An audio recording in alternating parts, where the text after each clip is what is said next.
আমাদের ভাই ফিরোজ তিনি প্রশ্ন করেছেন, মসজিদের সামনে কবরস্থান থাকলে নামাজ হবে কি, নাকি কবরস্থান এড়িয়ে দিতে হবে? না, এটা শব্দটা এড়িয়ে দিতে হবে এরকম, না সরিয়ে দিতে হবে এরকম? আচ্ছা, যা হোক, প্রথমে আমরা বলবো যে মসজিদটা কবর কেন্দ্রিক গড়ে উঠেছে, মাজার কেন্দ্রিক গড়ে উঠেছে, সেই মসজিদে আপনারা সালাত পড়বেন না।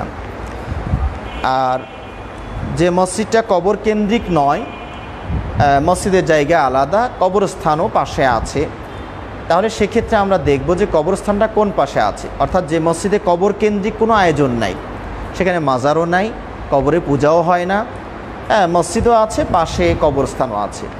তো কবরস্থানটা যদি মসজিদের জায়গা থেকে আলাদা হয়, পূর্ব পাশে, উত্তর পাশে, দক্ষিণ পাশে, তাহলে এই মসজিদে সালাত পড়তে কোনো সমস্যা নেই।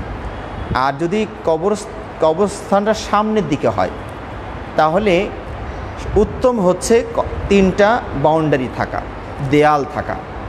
প্রথমত মসজিদের একটা ওয়াল থাকবে, এরপরে কবরস্থানের একটা ওয়াল থাকবে, এই দুটোর মাঝখানে আর একটা ওয়াল দেওয়া হবে, যাতে করে বোঝা যায় কবর এবং মসজিদ পুরোটাই সেপারেট বা আলাদা জিনিস। 2 নম্বর স্তর হচ্ছে কমপক্ষে যেন দুটো থাকে, মসজিদের একটা ওয়াল দেয়াল আর একটা থাকবে কবরস্থানের একটা দেয়াল।